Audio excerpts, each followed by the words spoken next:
We'll call the meeting for today for the county board to order.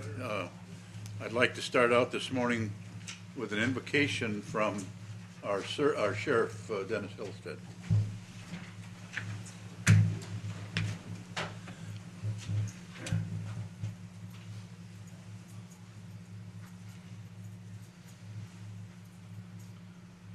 Good morning to all.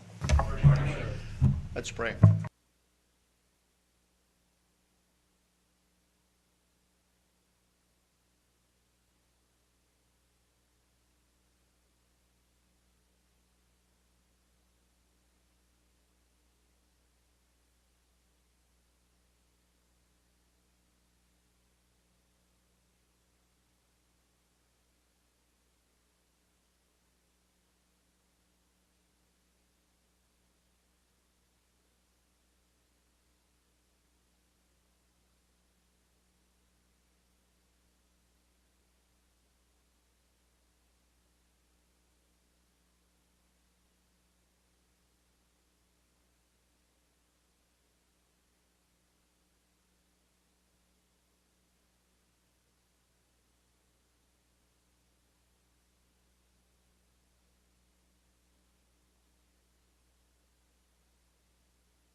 We'll then ask the clerk to take the roll call.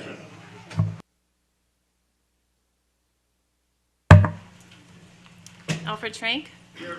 Julie Spear. Here. Joel Hurchin. Here. Bill Peavy. Here. Gerald Peterson. Here. Charlie Grant. Here. Greg Telejohn. Here. Roger Larson. Here. Richard King. Here. Frederick Horn. Here. John Mortensen. Here. Esther Wentz. Here. Gene Ritz. Here. David Peterson. Here. David Osnes. Here. Lawrence Sather. Here. Richard Marzoff. Here. Sharon Norton-Bauman. Here. Peter Post is absent. Roger Rebholz. Here. Bill Cranmer. Daryl Standifer. Here. John Borup. Here. Clarence Malik. Steve Hermson. Here. Ken Colby is absent. Cindy Leonard. Here. Linda Lucky. Here. Shane Demuling. Here. And Laura Tommerdahl.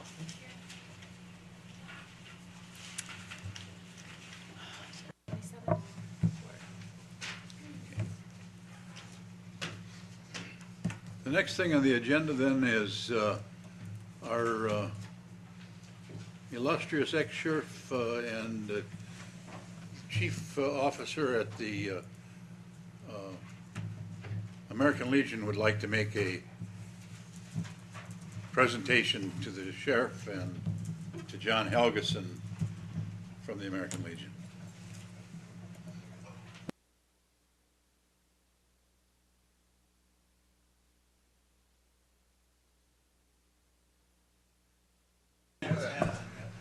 Mr. Standifer, I started to say that and I wasn't sure I was right.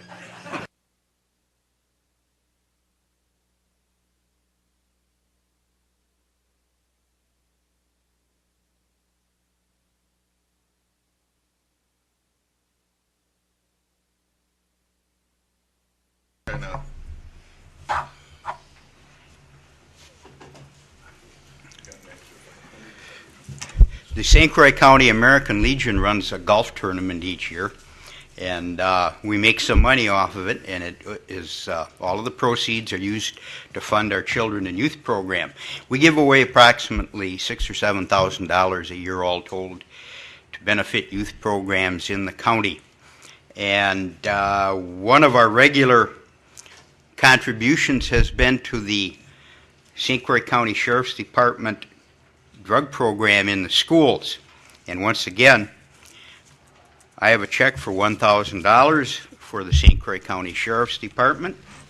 Dennis, I know you'll give that a good home. In addition, this year we got another request, and we did a little research on it, and that was to support the canine program. So last Tuesday night we didn't have the ponies, but we had the dogs out at Baldwin, and our members were very impressed by the canines and the two deputies and what the program does, and we have voted to donate $500 to that program. Thank you. Thank you. Thank you, Joe. Good work, all right.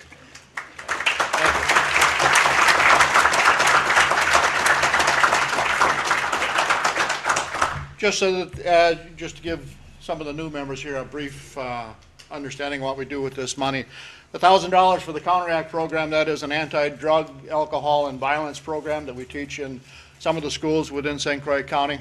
We also have some promotional programs that we use with youth and go out, and this money pays for the material for the booklets and the training that when we go out to the schools and teach the fifth graders on that type of program. It also, we use it to, whenever we bring young people in to be interviewed, or children that might be the victims of a sexual assault or abuse of some kind, we have a special room that's set up for them, and we use some of this money to help provide like the giveaway, the stuffed animals or the coloring books, or some of the things that will make them feel more comfortable in that type of a setting. So we really appreciate the money, and especially this year we even appreciate it more. And the money for the canine fund, we've actually been able over the past several years to raise enough money through donations that has purchased the canine the dogs that we have.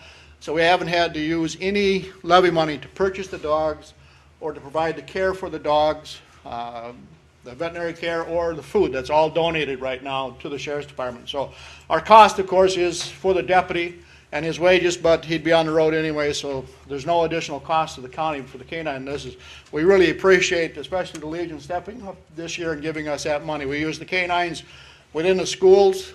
We do the drug searches within the schools, but we also use it within the classrooms. We bring the dogs in and we do a promotional effort with the young people, with different groups, with church groups, private groups, whatever. Bring the dog out just to show them what they do. It's really a community relations type promotion that we do with the canines also. So it helps to get a better relationship between young people and the Sheriff's Department, and that's really important for us, especially in this day and age. So again, thank to the Legion, and thank you.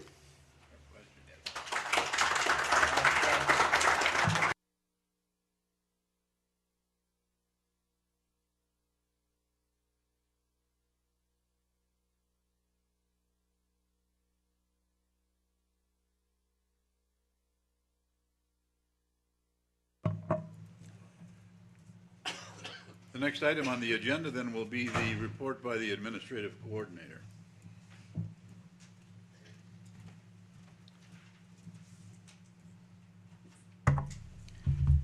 Good morning. Most of you probably refer to this time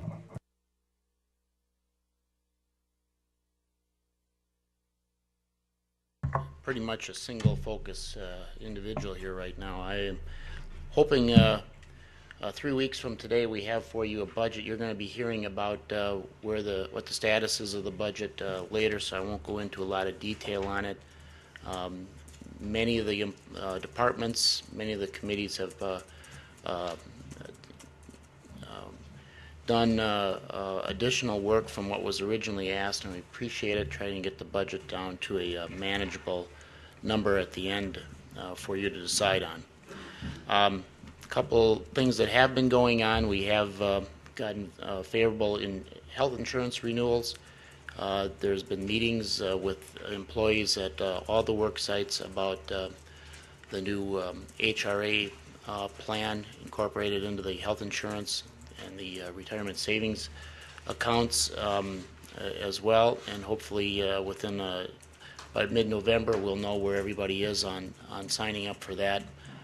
Considerable incentive to actually go to the HRA plan for those represented employees. It's a savings of over $25 a month. So That's really it. As you go out the building, you may want to notice on the north end that we have a temporary heating and air conditioning unit outside that's keeping you comfortable here today. As we go through the bond sale later today, obviously replacing that on a permanent basis is a main component of that borrowing. Joe Murray from Springstead is here. Michelle Petrik, our finance director, will go over this. I'll cut to the chase on our bond rating. It stayed the same. We did have a bond rating call, and we were able to maintain our AA3 rating. So that's good news for us. And as you'll see, I think that contributed to our ability to get some decent bids today. So unless there's any questions, that's my report. Any questions from Chuck? Thank you.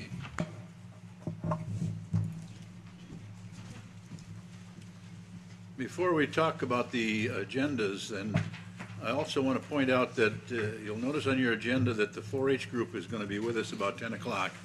We intend to have a break about that time, and Marie Witzel, our 4-H development agent, and her group of youngsters are going to put on a little program for us, and then are going to serve us ice cream.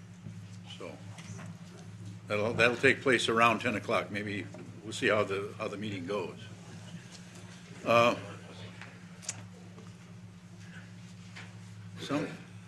One of the guys on the trip with me this week asked me last night when we got to Menominee what we were going to do with the meeting today, and I said we're going to eat ice cream. So he thought that was really a nice meeting to go to. Is there any discussion on the agenda itself?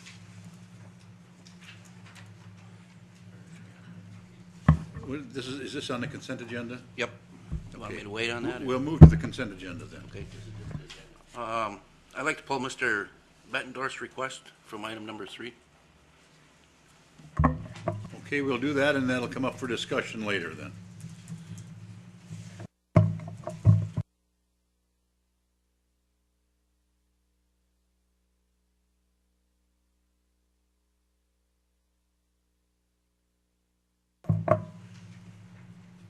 Okay, at this time, then we'll move right to the business at hand and talk about the resolution authorizing the issuance of awarding the sale of. You need to make a motion on the consent agenda. Pardon me? You need to do the consent agenda. I'm sorry. I got a motion. Do I have a second? No, he has to move the back. Oh yeah, Yeah. that's right. Is there? I'll second. Okay. Motion is made and seconded. Alfie made a motion and Alfie seconded. Or Ritz seconded. You've heard the motion to hold out the, To approve the consent. to approve the consent agenda minus the Bettendorf thing. So those in favor say aye. Aye. Opposed, the same. Carries. We'll bring that up later then. Okay, then we'll move to the resolution on the bond issue, and I'm going to have Darrell take care of that. Darrell? Mr. Chairman, I'll move approval of the resolution, and then assuming it's seconded, I'd like to speak to it briefly and then introduce Joe Murray and Michelle. Is there a second on that? Seconded by Esther Wentz. Motion by Mr. Standifer and seconded by Mrs. Wentz to move this to the floor. All those in favor say aye. Aye. Opposed, the same. It goes to the floor. Okay, Darrell. I'm not certain what we just voted on. Did we just approve the resolution?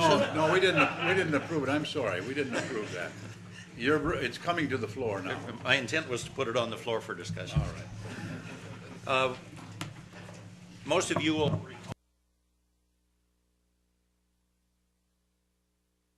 Darrell, would you turn on your microphone, please? Most of you will recall that we had a pre-authorization at a previous meeting to begin to move forward with the actual sale of the bonds. That sale took place yesterday at 1 o'clock, and we did have a successful sale. There were 6 bidders. I think Joe handed out a yellow sheet that does quantify what those bids were.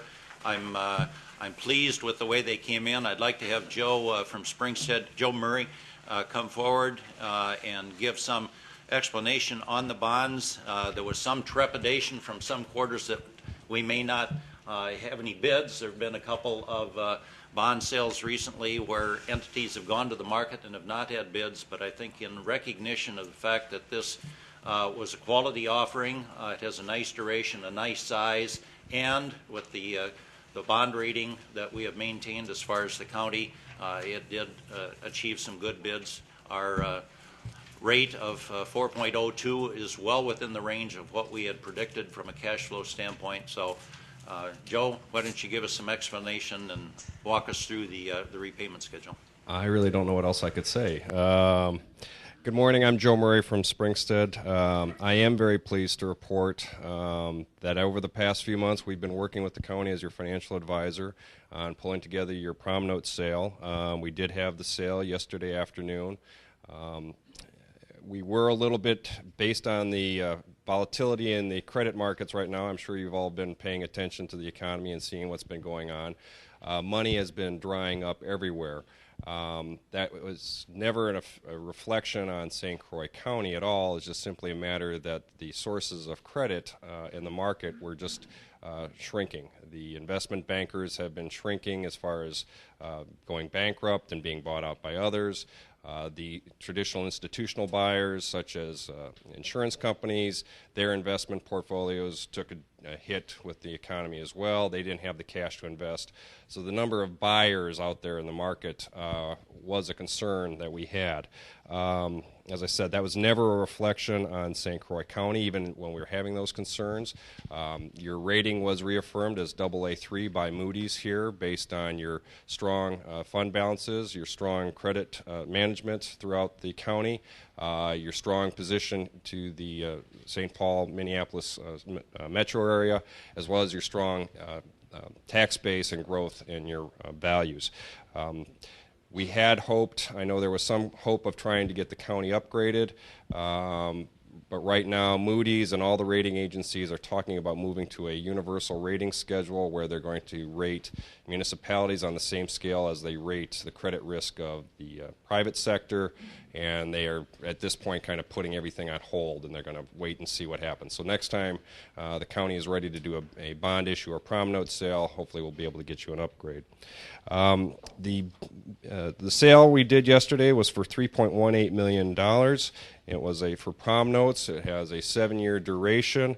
We are pleased that we did get 6 bids. On the yellow sheet I handed out, on the one side you'll see the bids that we did receive. R.W. Baird out of Milwaukee was the winning bidder at a low true interest cost of 4.024482%. If you see the next one, which is BMO Capital Markets, which is the Bank of Montreal, was very close and was basically only 5 basis points behind. So that means it did attract competitive interest and that this was a true market sale. So this is we're very pleased with the results. The results of the sale also was a premium bid, and by a premium bid that means that the buyer of your bonds, R.W. Baird, is going to pay you more money than the $3.1 million. They're going to pay you $3,224,822.25. Basically, that extra $42,000 is going to go into the county's debt service fund, which allows you to defer the amount of your tax levy for next year to pay for the debt service associated with these bonds. So that's a positive thing associated with it.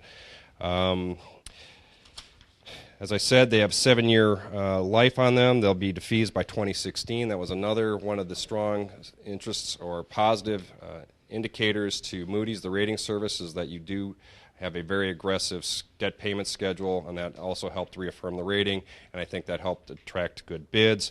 The size was very attractive, your strong credit rating, and just the overall quality of the county, I think, was very helpful in us attracting good bids yesterday. I'd be happy to answer any questions you might have. Thank you. Anybody have any questions at all? If not, we will then bring this it is on the floor, and I'd like to get a motion to It's okay. it is on the floor, so. Probably need a roll call vote. We need a, that's right, we need a roll call vote on that.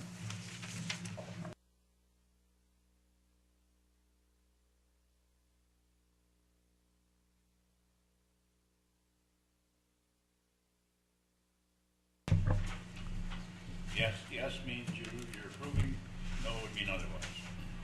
Laura Tomerdahl. Dan Rabel. Yes. Alfred Schrank. Yes. Julie Spear. Yes. Joe Hurchin. Yes. Bill Peavy. Yes. Gerald Peterson. Yes. Charlie Grant. Abstain. Greg Telejohn. Yes. Roger Larson. Yes. Richard King. Yes. Frederick Horn. Yes. John Mortensen. Yes. Esther Wentz. Yes. Jean Ritz. Yes. David Peterson. Yes. David Osnes. Yes. Lauren Sather. Yes. Richard Marzoff. Yes. Bill Cranmer. Yes. I'm sorry. Roger Rebholz. Yes. Daryl Standifer. Yes. John Borup. Yes. Clarence Malik is here. Steve Hermson. Yes. Cindy Leonard. Yes. Linda Lucky. Yes. And Shane Demling. Yes.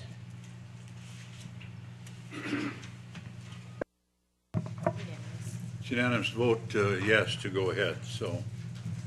Okay, we'll then move to the resolution to approving a reimbursement due the listing officials for listing dogs in the townships. Who would bring that to the floor?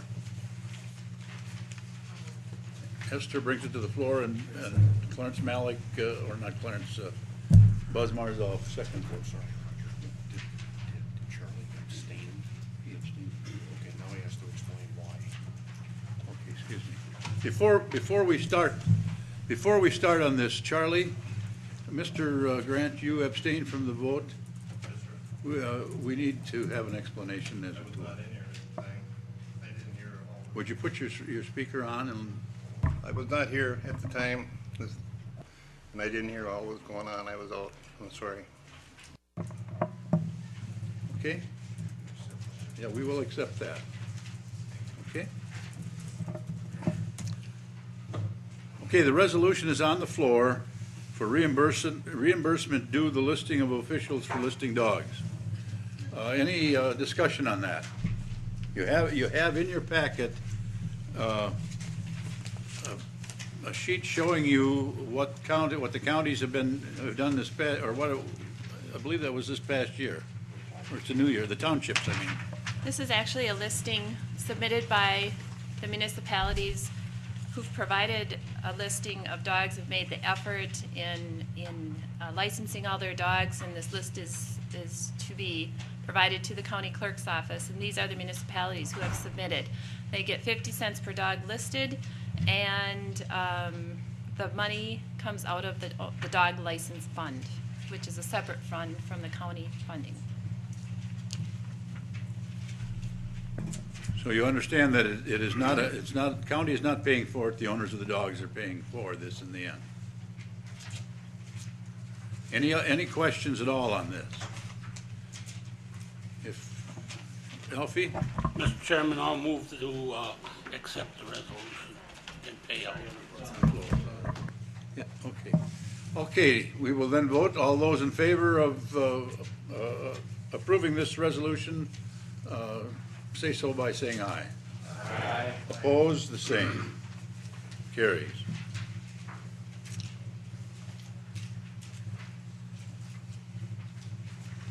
The next resolution we have is to approve the amendment to the Town of Hudson zoning ordinance in their industrial district.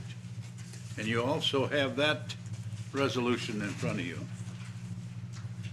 Mr. Ritz? I move to bring this resolution to the floor.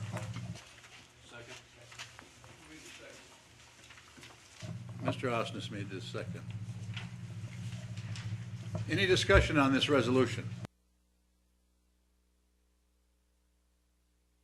Hearing none, all those in favor say aye. Aye. Opposed, the same.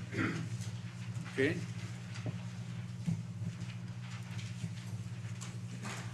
And the next thing on the agenda then will be the budget review.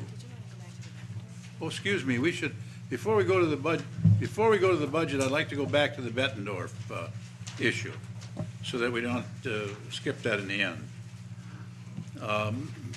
Mr. Osnes, you asked that to be taken off of the consent agenda. Could we hear from you? I just need a little clarification, especially for so many new people that are here. Gene, can you help us out on that? Give us a little history? Yes.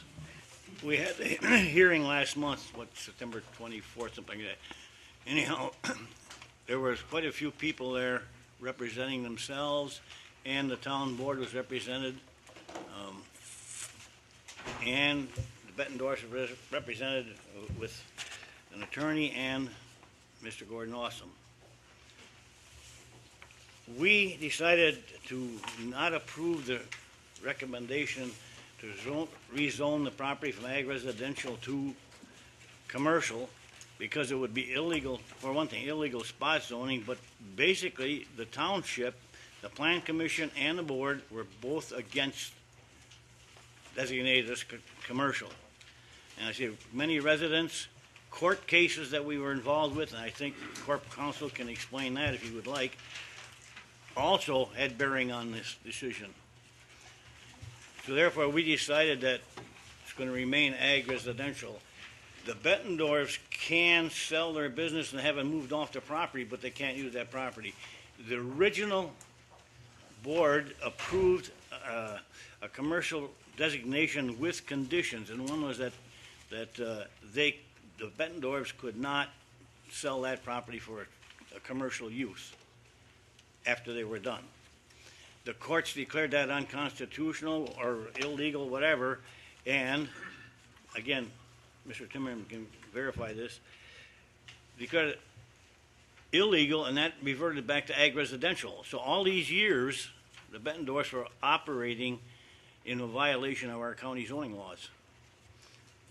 So therefore, they were told they could request a rezoning request, in which they did. So anyhow, we decided that it's best to remain agricultural. They own the farm there too, so the buildings could be used for agriculture. Any other questions on it? If we have more, we got Kevin Grabo from the zoning department is here, and of course, our Corp Counsel. Any questions? Dave, Mr. Austin just said something here about their mining situation. That's entirely different. They have a rock or stone quarry out there that they started without any permits, any applications, no reclamation plan or anything, which of course makes that illegal. And that's another case. That'll be dealt with now in the future. Anything else? Are there any other questions within the board on this resolution, or this resolution? We would like the board, also, the board's approval. Approval to No, there's deny. no motion. Yeah, we have to say yes to the denial. And I so move then. I'll second. No, approve, for the county board approval of denial. You've heard the motion. Is there a second? I'll second. Second was made. First and second.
We've got a brief PowerPoint that I think is going to be probably the best narrative that we could put together to show you the progress that we've made, where we started, and where we're at.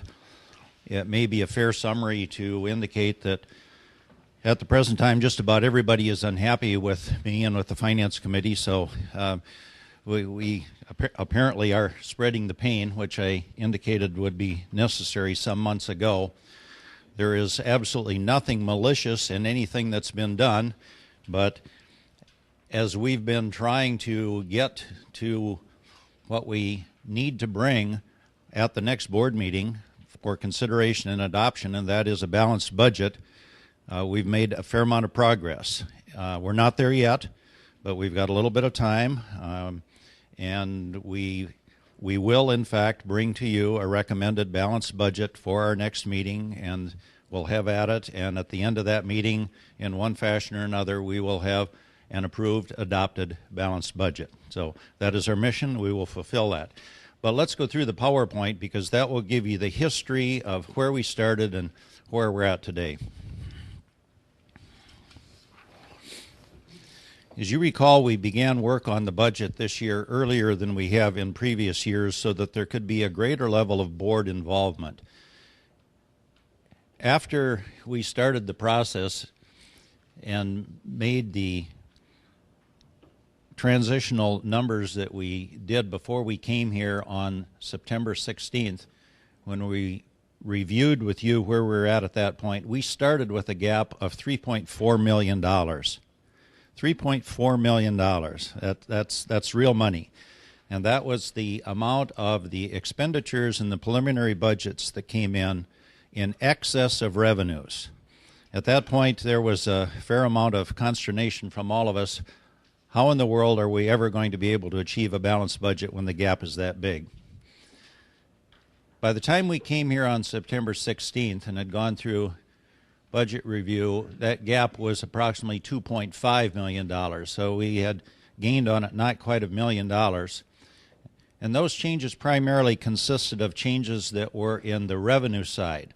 There were some adjustments and some modifications that we made on the expense side, but we wanted to make certain that, at least from the standpoint of where we thought our revenues were coming from, those were accurate, they were sustainable, and they were most probable. Now, at this point, I will interject that subsequent to that, we have made one more revenue adjustment. I'll allude to that a little bit later, but that is the only other revenue adjustment that was made prior to this time.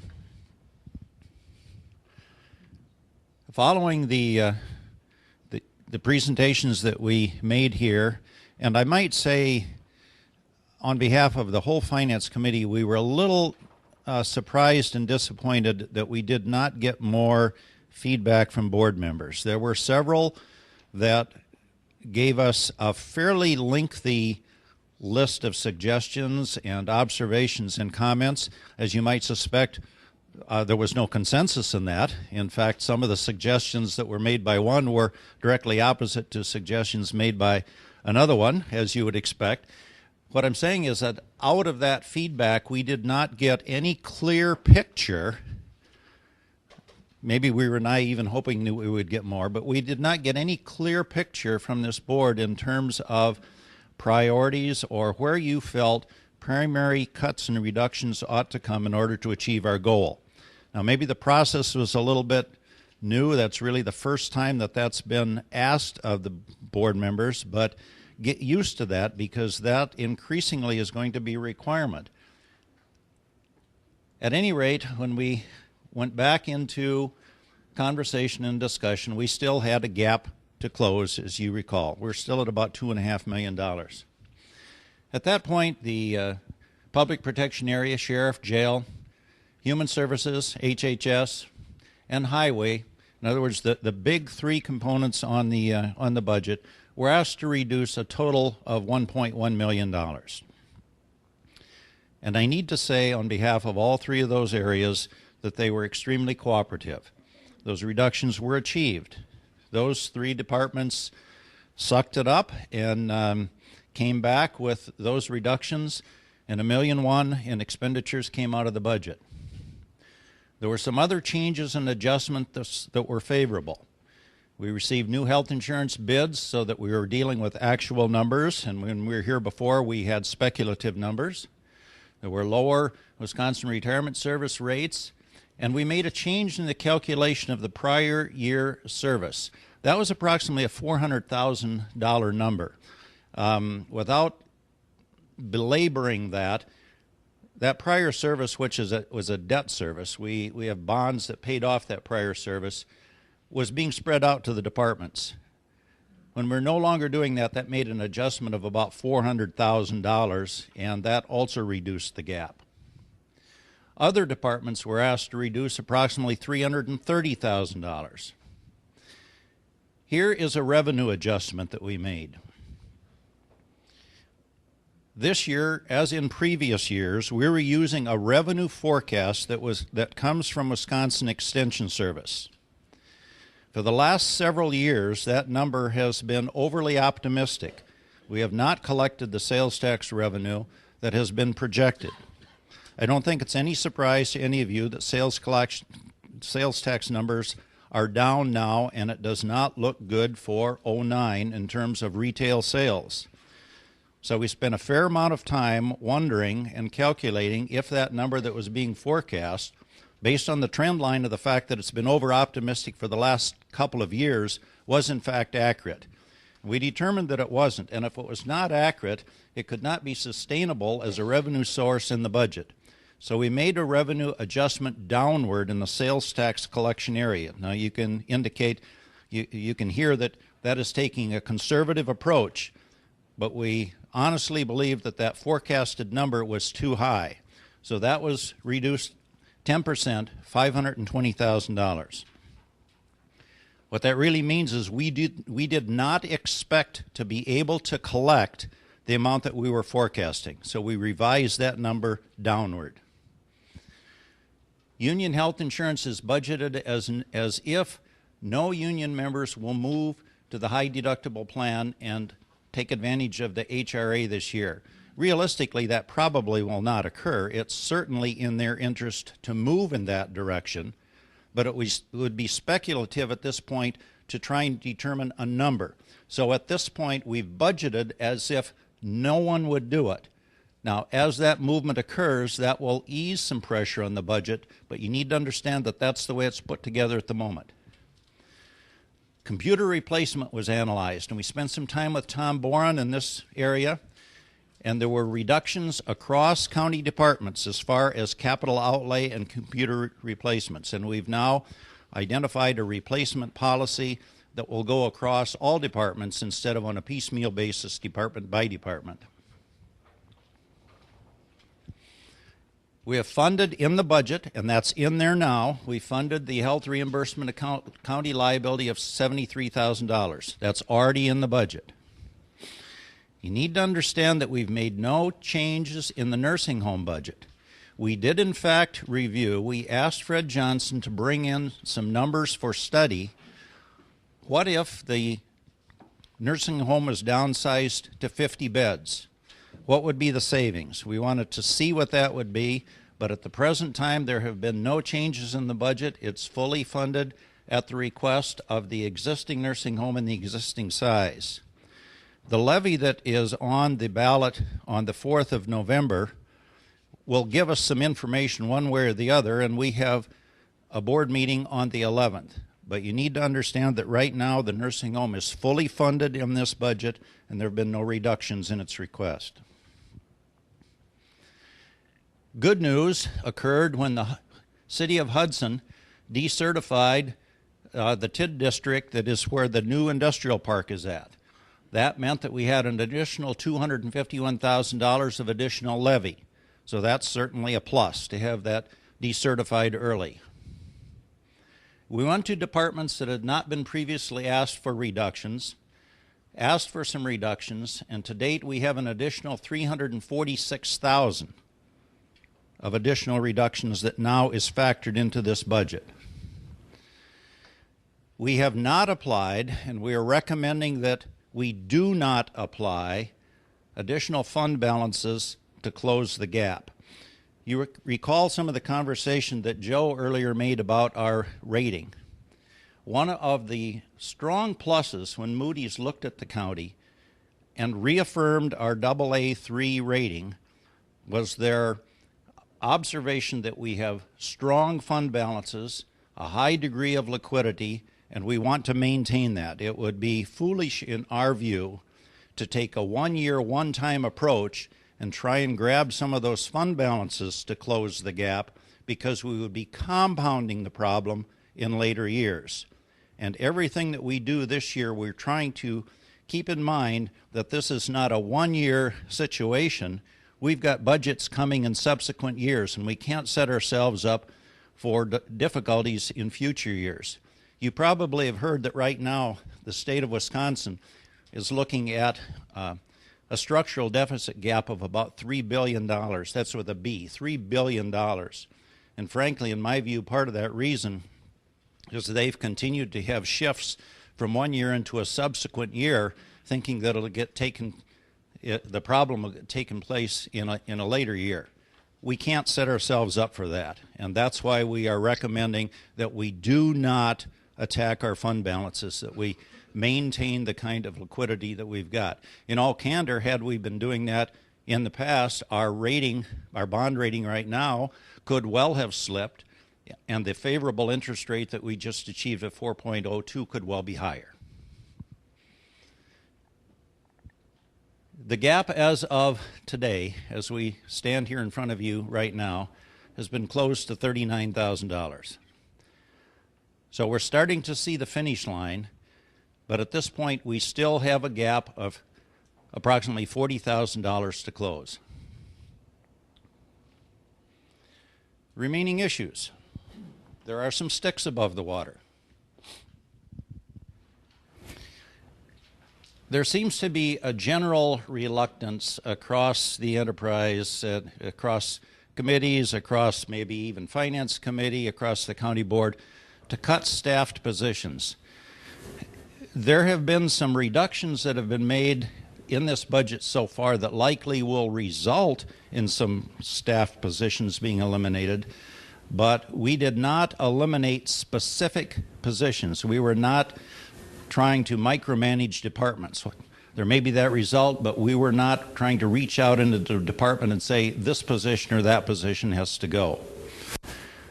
There are nursing home options. We don't know what they are at the present time, but as I indicated, no cuts have been made. We've got an existing Health and Human Services building in New Richmond that has significant delayed maintenance and capital needs. So what we do with the staff long-term as far as a safe and proper place to work is still a stick above the water. It does not seem to make sense to pour additional capital into an obsolete and deteriorating building. Having said that, what does that mean? There are a number of directions that we can go, but you need to understand that at some point, and that's sooner not later, the condition of that building needs to be addressed. There are significant concerns with respect to this building that also need to be addressed. As you know, we will be replacing the roof, and that is funded in the bond sale that we had on Monday. We have just learned that there are additional water problems that are not directly roof related. They are masonry and fascia related. Art reported yesterday on that situation. Testing is being done to see where those leaks are coming in, but there are additional leaks that need to be addressed so that we do not wind up putting a new roof on a building that has leaks coming in on the masonry fascia, or we seal in the moisture that is coming in through another source. At this point, we don't have a dollar amount, but it's another stick above the water. We've had some difficulty in making cuts between priorities and what some people are perceiving as fairness. We tried to make cuts on the basis of what was most important to the county. I hope you think we've done that properly, but that will be open for discussion. Keep in mind there are a couple of things that are not yet in this budget that will need to be. As you know, we're currently in negotiation with our LAW unit. We have not exchanged wage proposals yet, but there is no number in this budget for that settlement. At some point there will be one, but since we're in negotiation and since we have not exchanged any numbers, it would be speculative to put anything in here. We have no idea what it will be. So keep in mind that's not in the budget. Keep in mind also there is nothing in this budget as far as a wage adjustment for the non-represented employees. Obviously there needs to be a salary plan. We will come to you with a recommended salary plan at some point, but there is nothing in here yet. So that earlier number of $39,000, which is still a gap, keep in mind those last two items still will impact this. Other sticks above the water, we know that energy costs are up considerably. One of the difficulties in the cut that was made in the Highway Department budget is that their maintenance cycle is now extended out close to 50 years. In subsequent budgets, as we try and bring that back to where it ought to be, that's going to cost additional money. So we can't continue to kick things down the road and hope they get better in the future. There are two new positions that are still in this budget. That will come in a separate resolution, but there are still two positions that you need to understand are in here.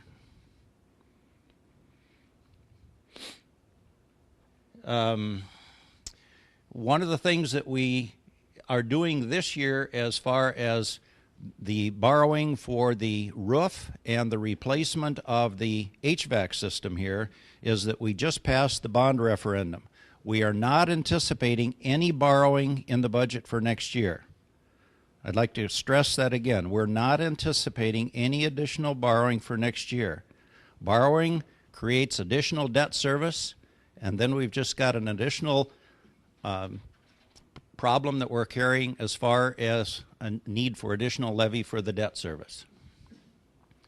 And finally, we do not see, and we're trying to be as realistic as possible, we do not see a significant improvement in fiscal 09 for the local economy, and that would suggest that as we do this a year from now, our 2010 budget is likely to be equally or perhaps even more difficult. Anyone having superior wisdom on that last point, we'd all love to talk to you. So that's where we are today. We still stand before you with a modest gap. Those are the things that we see as some difficulties, and at this point, we're open for conversation and discussion. Darrell, 39.9 plus non-union salary estimates or adjustments. Do you have estimates? Anybody, Darrell, Chuck, or Michelle? As far as the wage settlement would be? We need almost 40,000 plus one of the larger items would be the non-union salary adjustments. Do you have an estimate for us on what that is? If we need to make more cuts, it would be good to know what that number might be. Well, John, it would depend on what the plan would be. We have not brought forward a salary plan. We've discussed several alternatives and several variables, but it would be speculative for me to say what the estimate would be because we do not have a plan yet. John, obviously, maybe the answer would be if there's no salary adjustment at all, if we would say that, if that would be the plan, then there's no impact. I don't think that is prudent or proper. So there will be a salary plan of some kind. What it is, I don't know. Alfie? The question I have is, do we have to fill those two new positions this year, or can we wait? That's going to be an additional discussion. Mr. Marzoff. Thank you, Mr. Chairman. I'm not sure to whom I should address this question, but looking at this building and hearing what Darrell just shared with us regarding the deterioration that is taking place in the walls whereby water infiltrates into the inner walls of the building isn't that old, and I'm wondering if there is a statute of limitations or if we have any recourse to the architect and the builder of this building to try to make good on what appears to be a defect.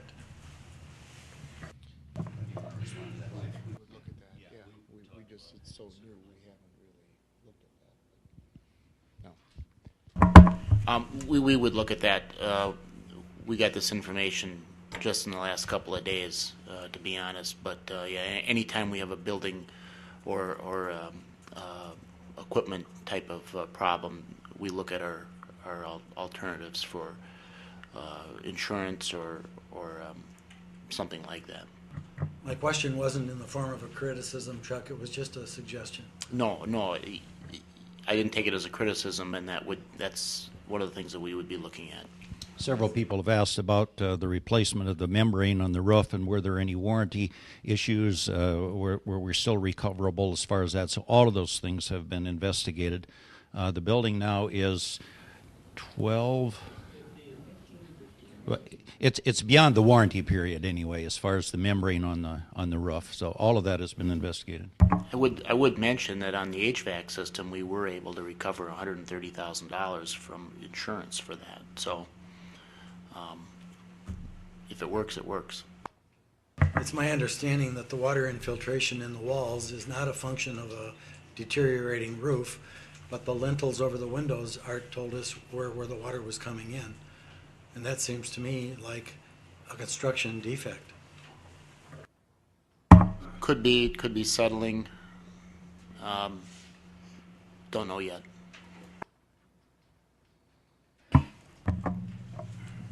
Mrs. Leonard. Just a question, what were the two new positions listed here? The two new positions, one is an economic support specialist. Well, maybe Esther, you could respond to both of them since they're kind of both in your area. The economic support specialist would go into Mary Squire's area, and one of the reasons that we're bringing this forth is that as of now, we are in non-compliance with the state and its regulations for how fast we process the people that are coming in that are needing our services. Because of the economic situation that we are experiencing right now, we have many more people coming forward asking for our services, and we desperately need this person in order to bring ourselves back into compliance and also to serve the most needy of our population. The second position is a 19-hour nutritionist supervisor that is going to be part of the ADRC, and it's going to oversee quite a few of our meal sites, and it will be a 19-hour position, no benefits attached to it, and the way we're looking at it right now, I don't think it's going to have any pull on the levy. And when we come with the budget for the November 11th meeting, there will be a separate resolution for these two positions. So we'll be dealing with that separately, whether or not those new positions should be in the budget. One other thing I would like to add to what I've said already is the fact that if we are audited by the state and they come in and we're in non-compliance, we can get a very hefty fine for every day that we're not in compliance in that particular area. So I think we're trying to avoid that type of thing by bringing this person on board. Mr. Peterson. Thank you. Darrell, I'd like to talk about sales tax a little bit to educate myself. The figure that you have in the budget, that figure is one developed by our finance committee, as I understand it. It's not the estimate of the university system that also estimates sales tax. Is that correct? That's approximately correct. We started with an estimate from Wisconsin Extension, and as I indicated, over the last several years, that estimate has never been sustainable. It's been too high, and we have actually collected less than what they have forecast in the previous 2 years. That doesn't give us a very high degree of confidence that their forecast this year in a continuing downturn is going to be achieved. So we started with that estimate, Jerry, and revised that after considerable discussion downward, taking a more conservative posture, revised it downward by 10%. Following up on that, as you have reviewed the university estimates versus the finance committee estimates over the previous years, have you been able to establish some type of a percent that we could use to relate to see how close your estimate is, Ben, to the university's estimate? We have not used a different estimate. We have just used the figure that we received from Wisconsin extension over the last several budget cycles. What I'm indicating is that number has not been accurate. But what I'm asking for, and you can maybe get that, and I know these times are very difficult, is how accurate then has our estimate been as we do a historical study of our sales tax? How accurate have we been? I really don't have a lot of confidence in that $520,000 estimate we have up there. I think it's going to be more. But I have nothing to substantiate that with. It might be. I wouldn't argue that. What we were saying is that based on the empirical evidence that we had, and Michelle, why don't you come up and help me a little bit? Based on the empirical evidence that we had as far as the budget number that we had used in previous cycles, which was exactly the number that we were receiving from them, we were not making a different estimate. We were saying, here is the number that they're forecasting, let's put it in the budget. And then we would find that we were not collecting that amount, that sales tax revenues were down in each budget cycle and more each time. So this year, we simply said their estimate of $5.2 million, we did not feel was in fact a sustainable number.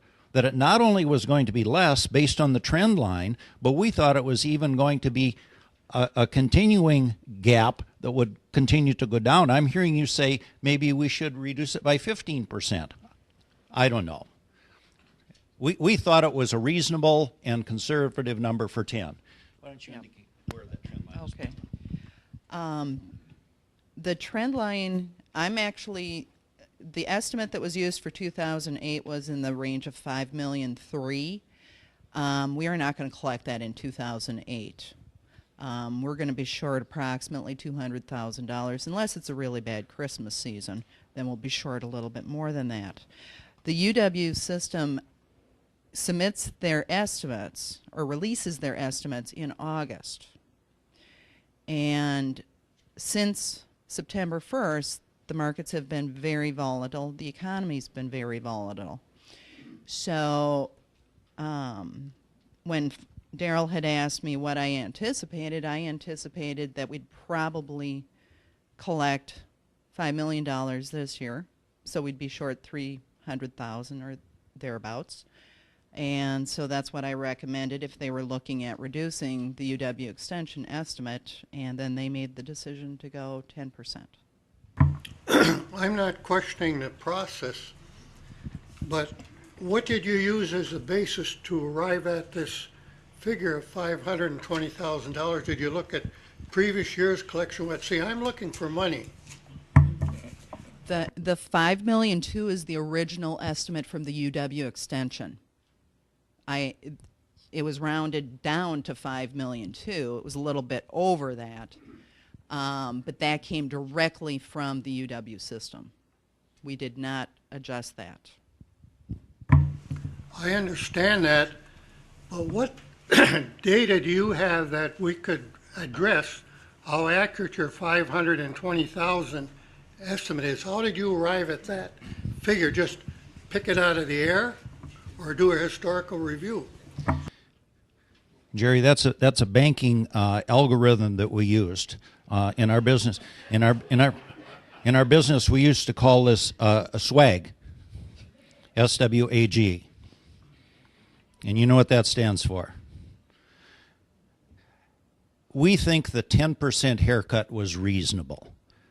You've heard the explanation of where we started, how we got the $5.2 million.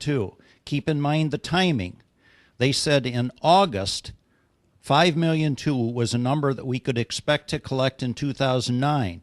Subsequent to August, there have been a number of things, if you've been paying attention, that have occurred in the marketplace. None of us on the Finance Committee felt that we had any confidence at all that the $5.2 million was the most probable number. So all we're trying to come up with is the number that we think is most probable. Since the number is less than that, we had to have some methodology to get to a different number. We decided that 10% was reasonable. This board may think it ought to be a different number. and that's fine. We're defending the 10%, but prepared to do a different one. Fred? So if I could follow up on that. So basically what we're hearing is we're basically would be about $300,000 less than what the projection was, which comes out to about a little bit less than about 6%. So I think maybe what he was asking was, so if we're about a 6% less in revenues of what was projected for this year, historically, what has that percentage been? Because you've been saying that the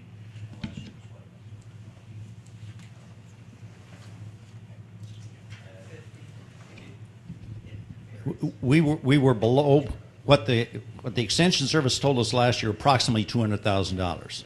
So in a better year, they said, we think this is what you're going to collect, and we actually collected about $200,000 less than that.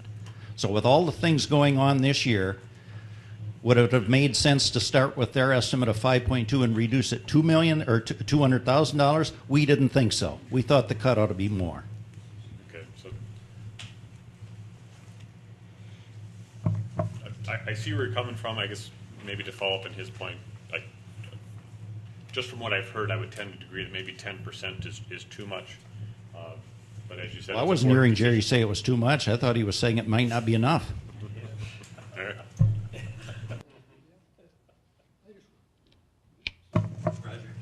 What? Yes. I'd like to chime in for a minute if I could.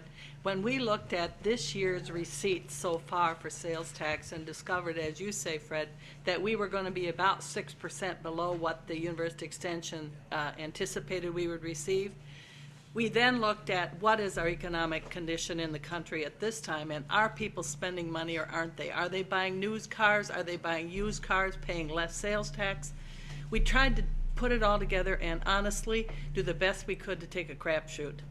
Rather than going with a 6% decrease in our anticipated sales tax revenues, we were trying to be on the conservative side for our budgeting process and go with a 10%.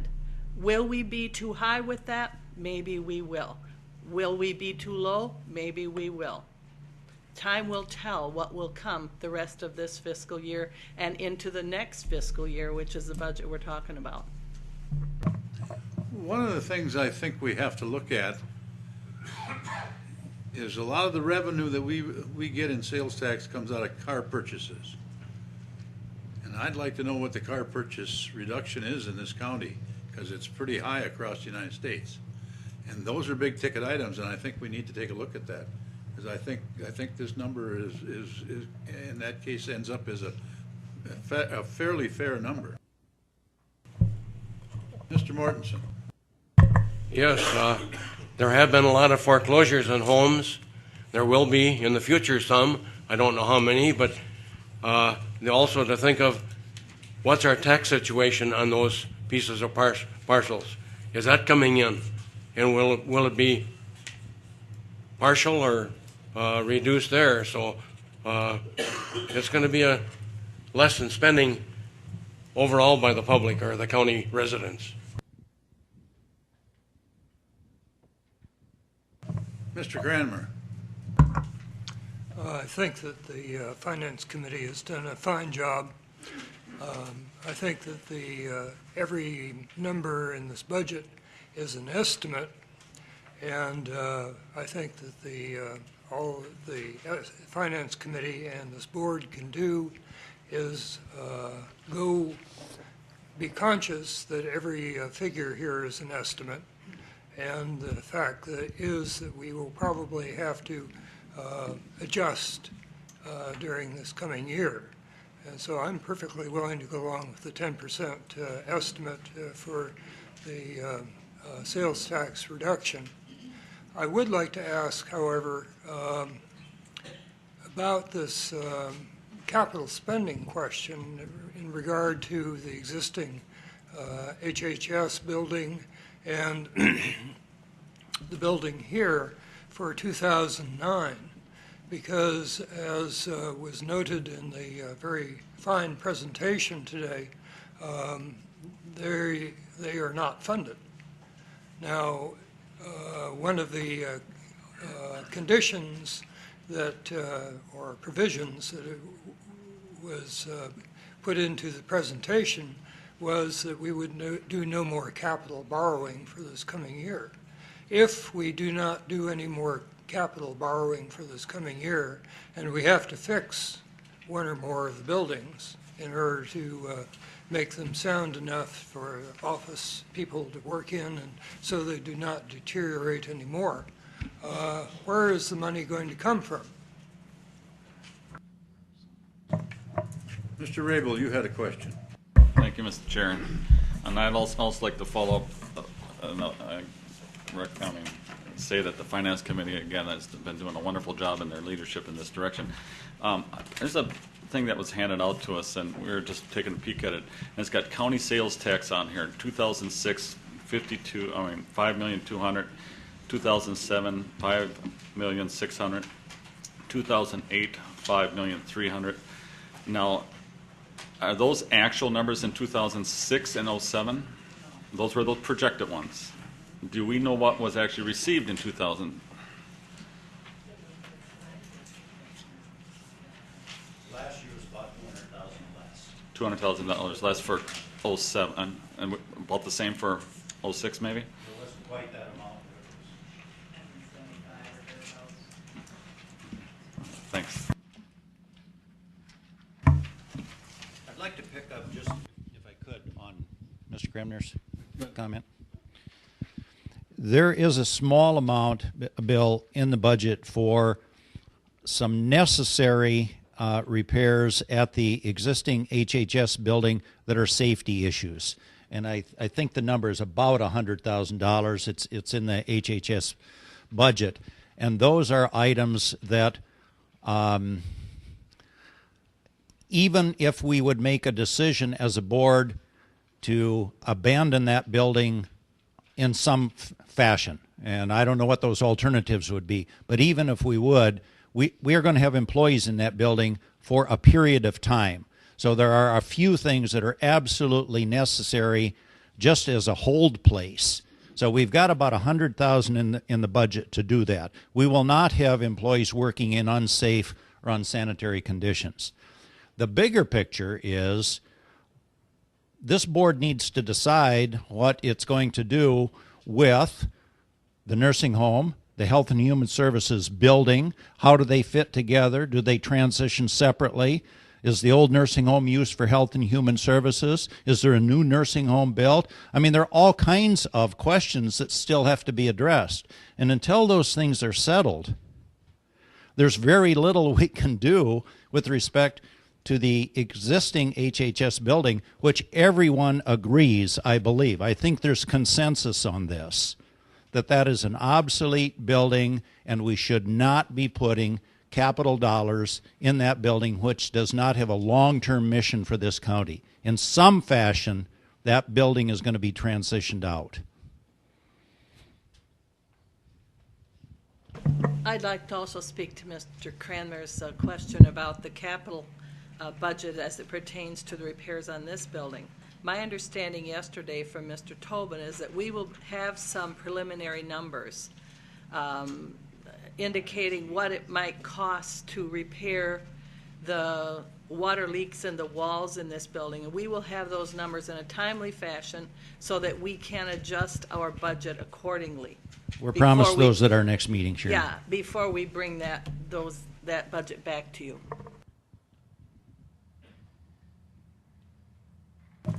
If, Mr. Hermsen. I guess I'd like to go back to the sales tax issue.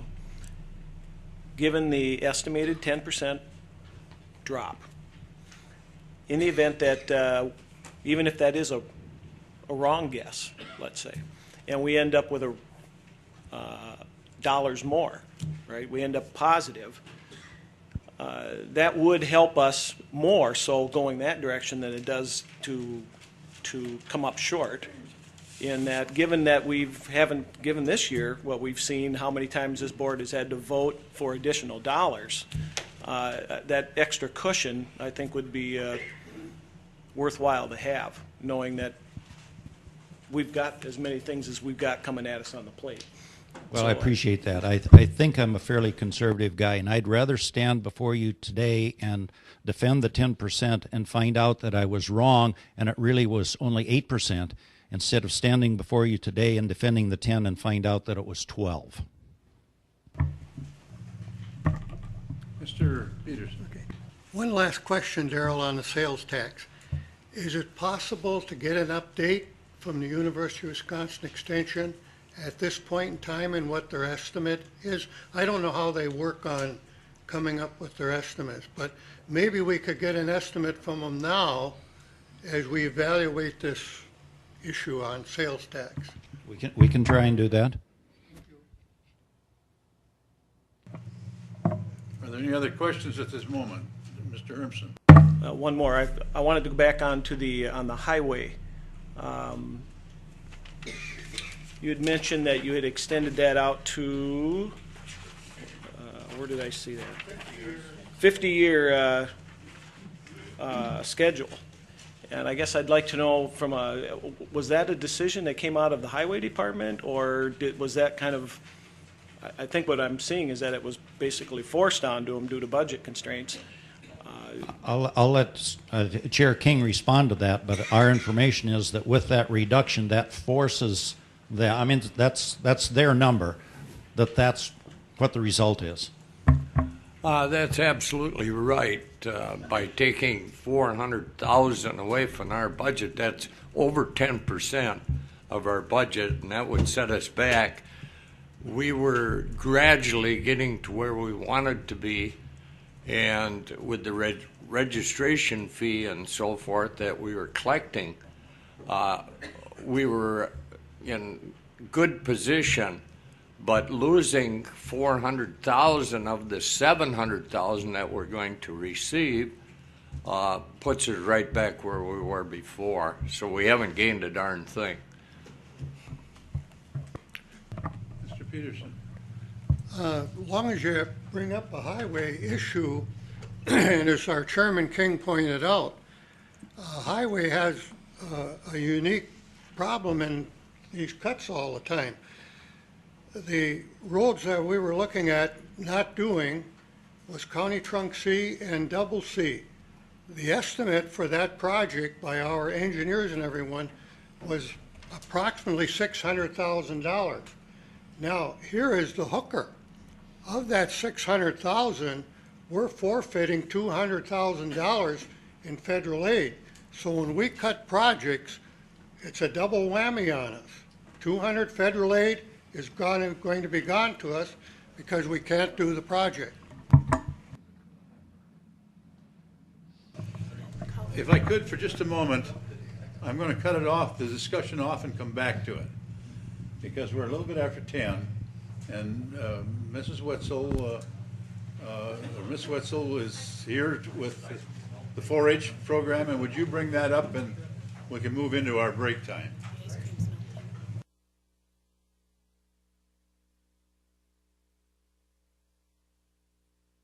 And we need to do this because the ice cream is melting.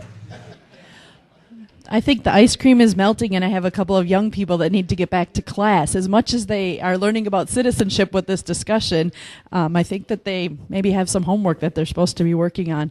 Thank you for having us today. I'd like to introduce myself to those of you that I haven't met. I started in July here in the county as the 4-H Youth Development Educator, coming from Sheboygan County, so down on the other part of the state.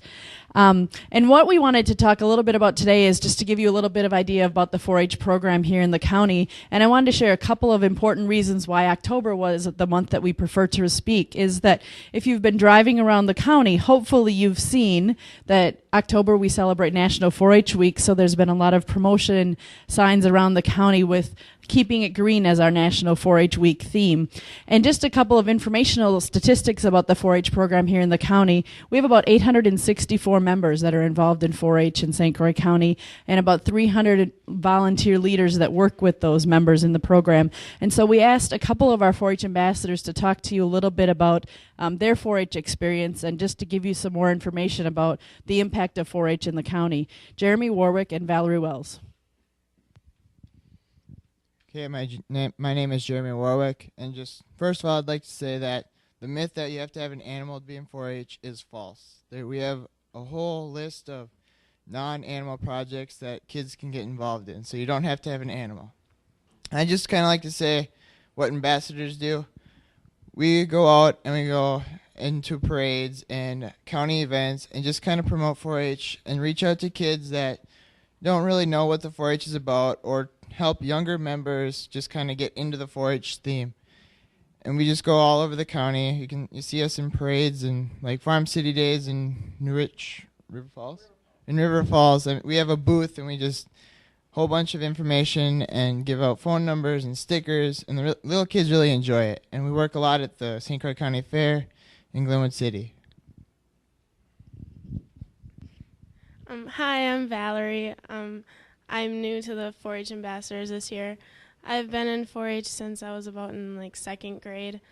I really enjoyed it for that many years. I don't even know how many, but I would like to say that community service is my favorite thing in 4-H, and I've learned so much through it.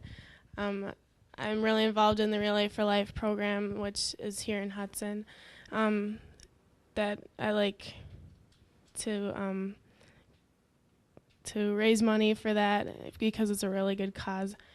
And even picking up garbage through our 4-H club is really important to our community, and even the little things that we do with our community, it makes a really big difference.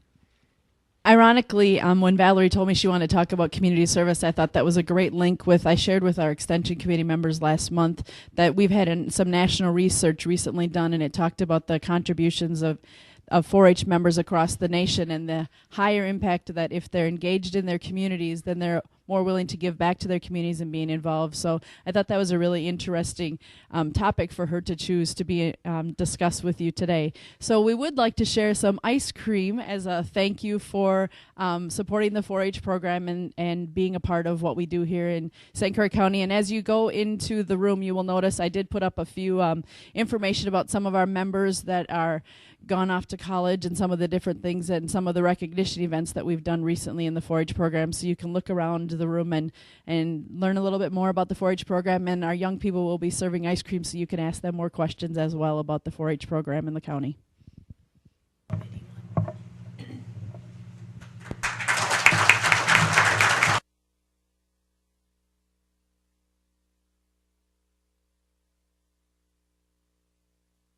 The ice cream will be served in 1281, and we'll take our break now. Thank you, Jeremy and Valerie and Marie.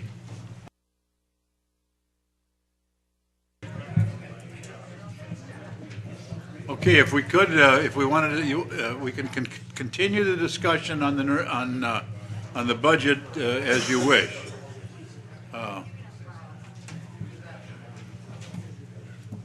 Daryl, do you want to take additional discussion there, or do you want to come up in front? Oh, I think I'd just as soon stay here now. All right. Went through the PowerPoint.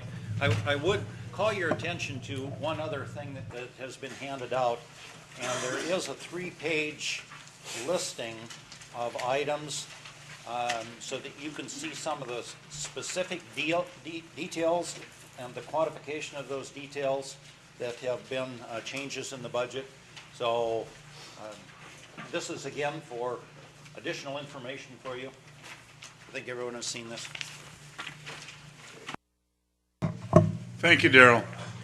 Okay, there were some people with their hands up that had some questions. Mr. Cranmer, I think you had a question as you ended it. Do you remember what it was? Yes, I do, but I've discussed it with Mr. Stanifer during the break, and I think that his answer satisfies me, so I don't see any reason to bring it before the board just now. Okay. Are there any other questions on the budget? Yes, sir. Thanks, Board Chair. My question that I had before the break, and what I was trying to get to, was on the decision to go to the 50-year maintenance cycle on the for highways, and where my question's going with that is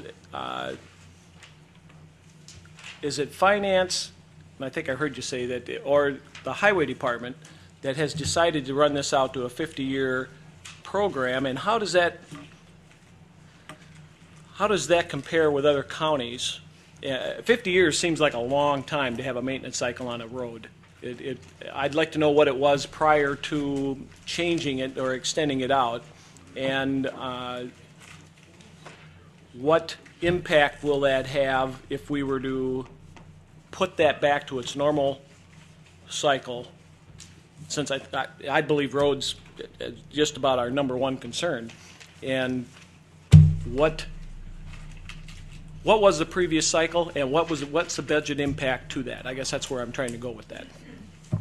Thank you for the question. I'd like to have Tim Ramberg come up and explain where we were, why we had to drop, and why we dropped again this year.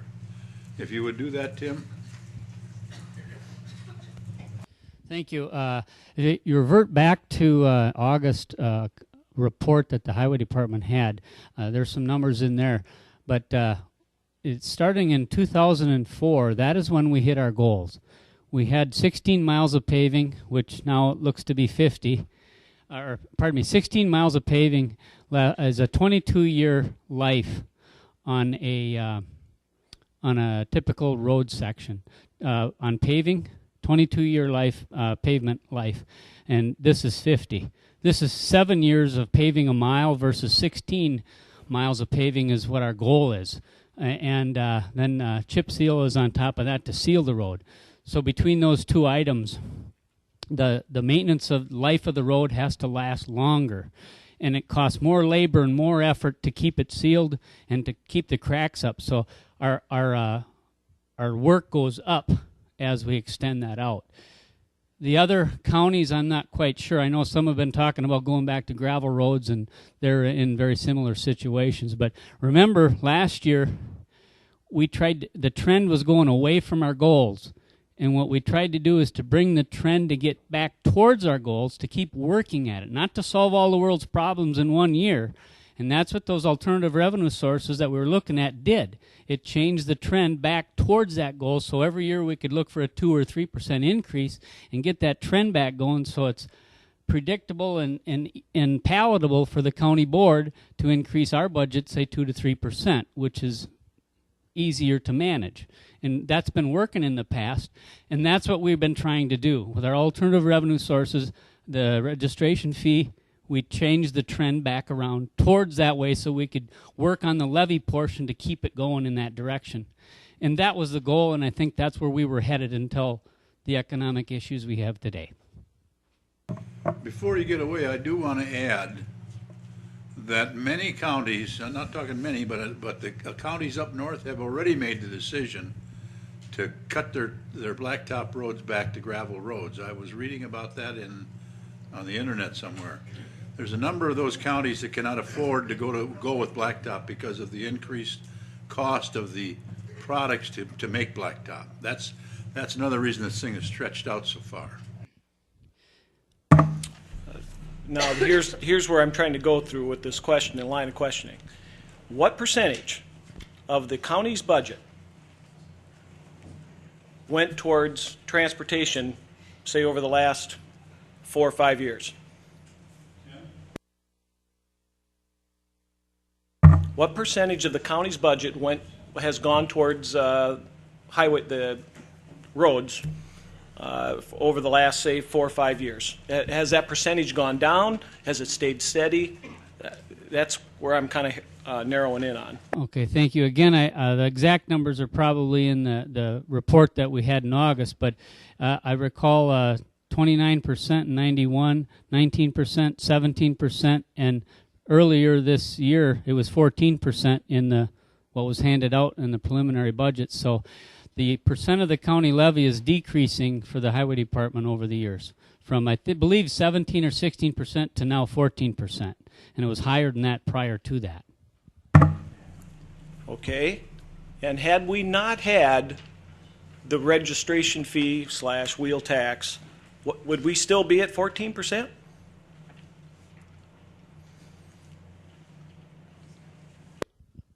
I wouldn't know. we wouldn't have had the dollars, we'd have had been worse. Well, I think Mr. Hermson's point is that other parts of the budget are growing faster than the highway department has been growing over the last number of years. And if we do the normal budget presentation at the next meeting, I believe I've got a slide that shows that. I don't know where the registration fee comes into that, but generally speaking, highway has not been growing at the same rate that other departments have. We don't have the same number of highways that we had 5 years ago?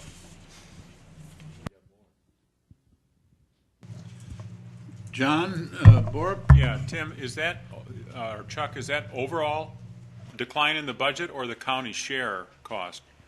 As a percentage of the overall county budget, highway is still growing, but it's growing at a slower rate than specifically Health and Human Services, which is the biggest part of the budget, and some of the other departments that we have. John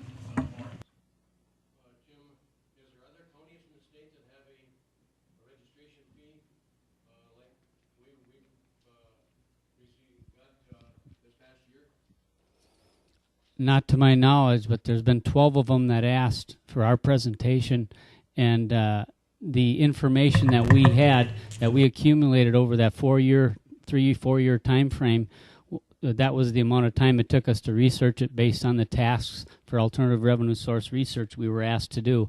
And with the state auditors and all those folks that we contacted, we shared that information with them. And I know they're pondering it. I see in the paper this morning, Eau Claire County's looking at a plowing fee based on the lineal footage of your properties and as well. So they're scrambling and looking at alternatives all over the place. I might just add before you go on, Mr. Peterson. At the Counties Association this last week, I had 2 requests for information on how we arrived at bringing that to the county. So there's a lot of interest. Mr. Peterson. Okay.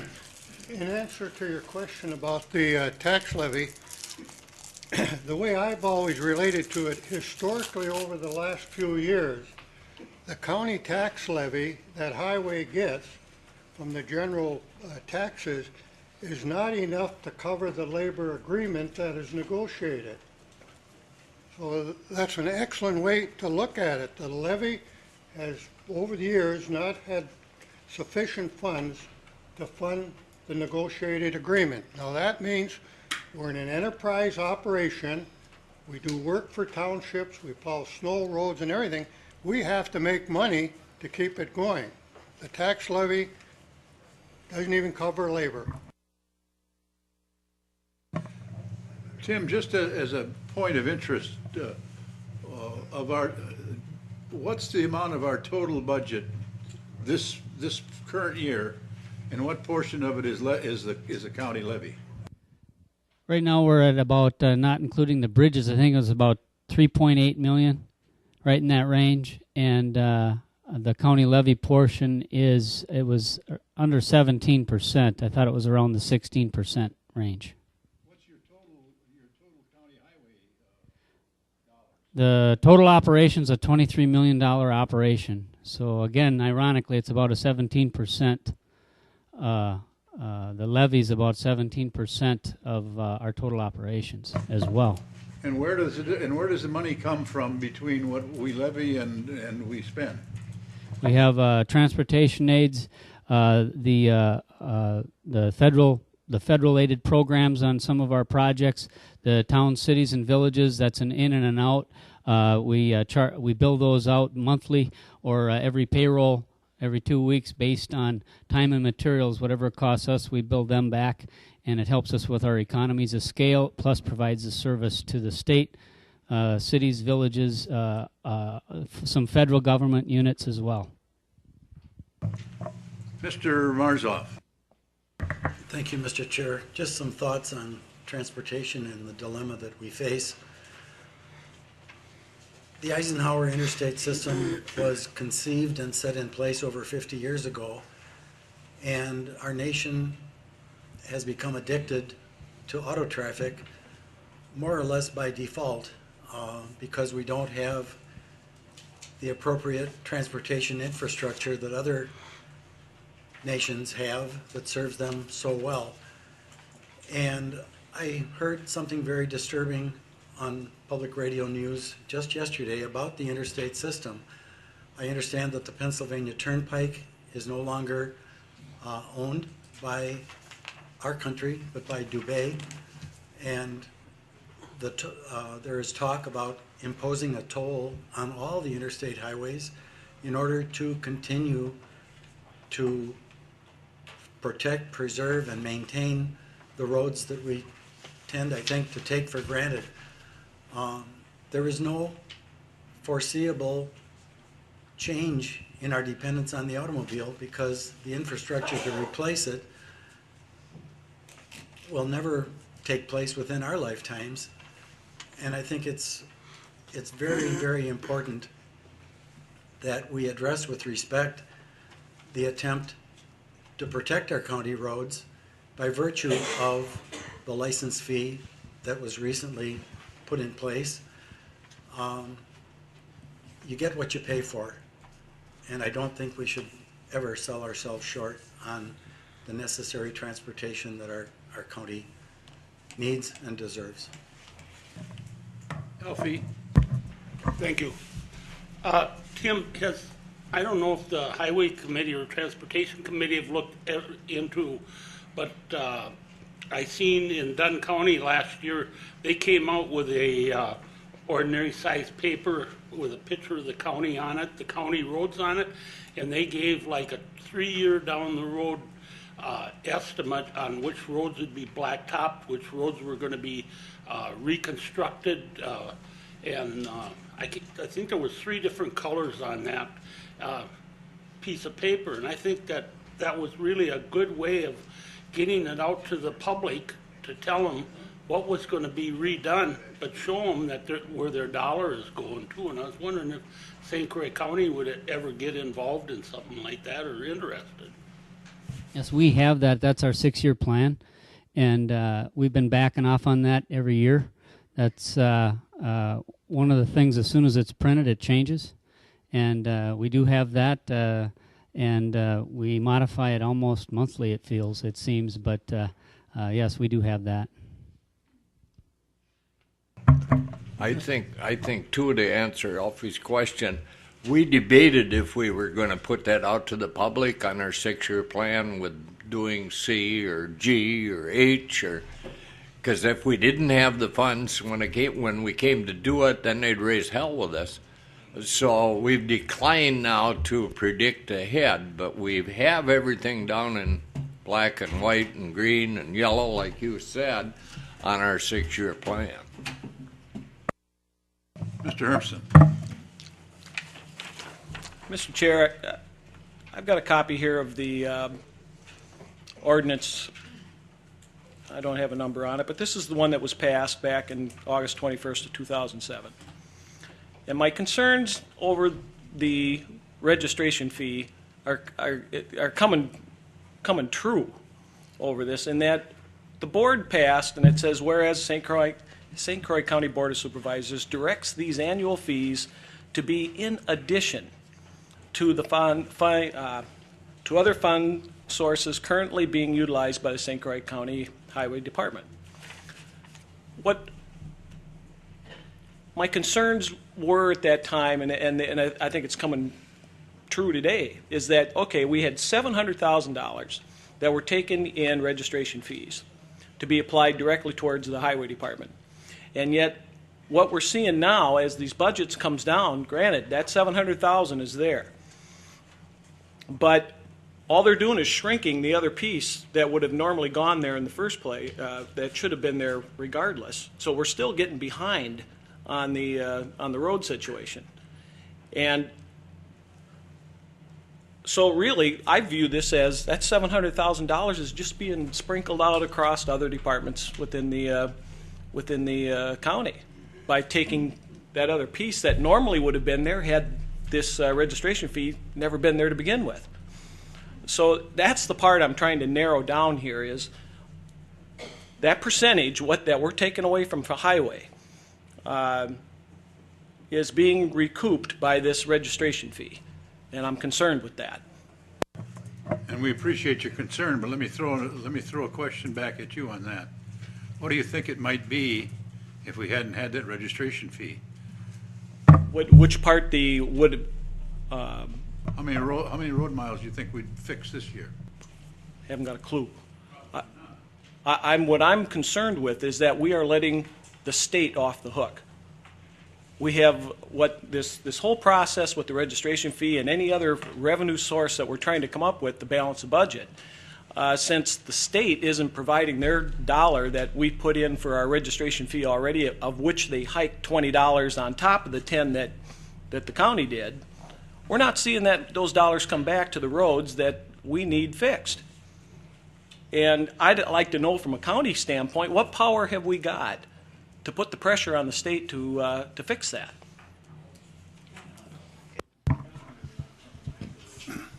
Mr. Peterson. Boy, what a day. If you want to put some pressure on, monies for highway come from the Highway Transportation Fund, and the monies in the Highway Transportation Fund come from basically gas tax, registration fees, and sales tax. But during the last two administrations, the highway fund at the state that we depend on so heavily has been rated by the governor so he could balance his budget and put the monies into the general fund. During the last biennium, it was $300 million, and the one before that, it was more than that. And so the State Highway Transportation Trust Fund has been rated to subsidize the governor's desire to have a balanced budget. And so when that happens, Tim gets a notice from the good governor, you got to cut back because the money's not there. So that's an issue we really have to focus on at the state level, is to make sure that whoever is running the show down there does not raid the transportation fund for other purposes. Following up just exactly what you're saying about our little humble registration fee.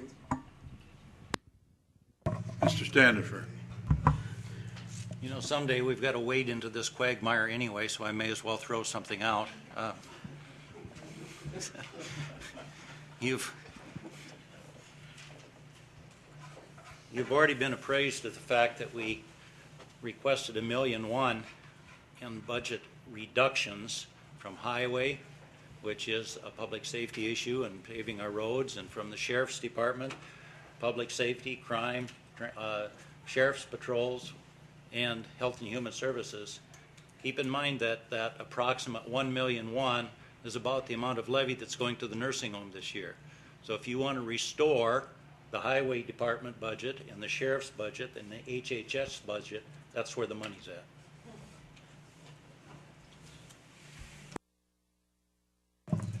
Esther? Well, I think that people also have to realize that until the year 2000, we were a total self-sufficient organization in the nursing home. And I think since it is on the referendum for November 4th, to do anything before that would be not very prudent of us as a county board. And I think we need to let the people in the county speak their piece before we make any other things. And I think there are other places we could get $1.1 million out of our county, not just the nursing home. So the record is clear. I was not requesting or suggesting any kind of action. I'm just pointing out the brutal facts. Yes. Yes, thank you, Mr. Chair. Having just heard that there are lots of other places where we could get 1.1 million, I would like to ask my friend Supervisor Wentz where that might be. I think we have some possibilities of having some changes in the employment areas of the second floor. I would like to think that maybe we could do some rather cross-training and working together and maybe pare down some departments that reside on our second floor, instead of always asking the departments on the first floor to give up their monies.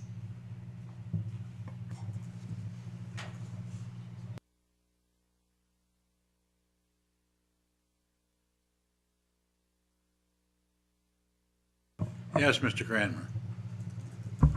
I guess I would like Ms. Wentz to explore her comments a little bit more, explain what department she means and what functions are not necessary. I know last year we were asked to approve a position in order to collect all the unpaid traffic fines that were out there. We heard in one presentation from the clerk of court that this position was going to pay for itself. I would like to see those numbers because I'm not sure that that is really a true thing. And it makes me wonder how we can have so many employees in one office. We do have 4 judges, but every judge has a court reporter, every judge has a judicial assistant. We also have several people that are in the regular court office that work up there. We have a office manager and I think at least 2 other people there. We also have 16 employees and 1 part-time person, but that part-time position has been there. I've been on the board 8 years and that position has been there every one of those years. And I would like to wonder why we had to cut a position in the Register of Deeds office and take away her temp person also when nothing was done on the 2nd floor.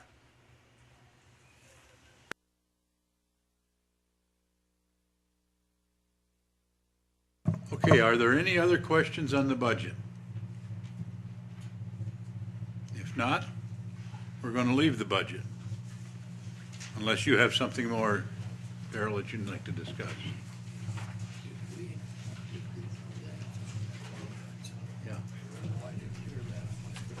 Yeah, we did.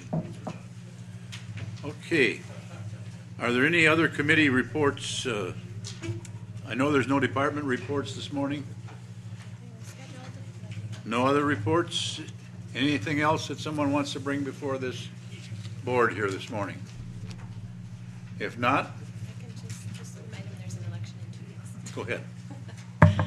Just thought, just in case you didn't know, there's an election in 2 weeks. So if you're not registered, please register ahead of time in the clerk's office. And requesting an absentee ballot, if you're going to do that, you need to put it in writing to your municipal clerk and do it early. What's the question? I was just reminding you there's an election in 2 weeks.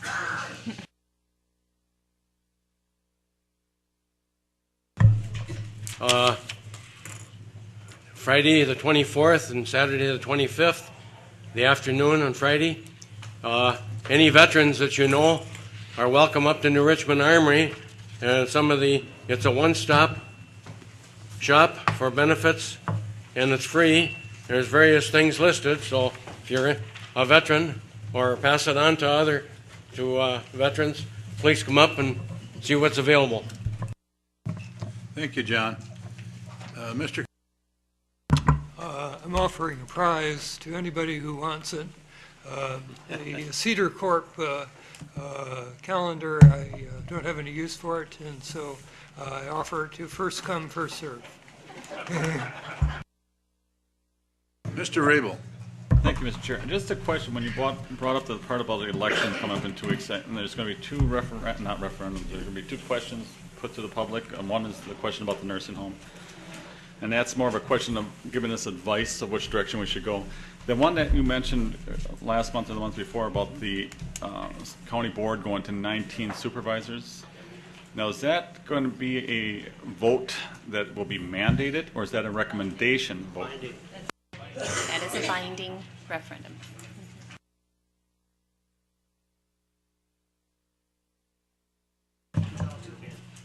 Yeah. For the 2010 elections, it would be. For the 2010 county supervisor elections. Cindy, will they have the breakdown in what the district's going to be by that? Because the census doesn't come out until 12. But because of this petition, that'll be done in 2009. And I'm not sure what the deadlines are because I haven't been through this yet, but it will have to be done by the time you take out papers, 1st of December, for the 2010 election. Mr. Stanifer. I can just briefly respond to that just from a technical standpoint.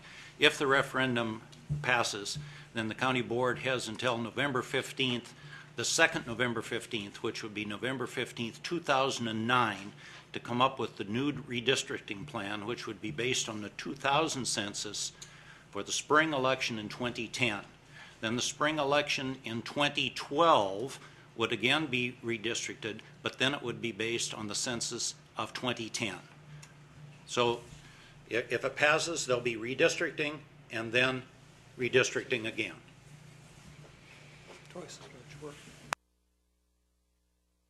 Anything else to come before the board?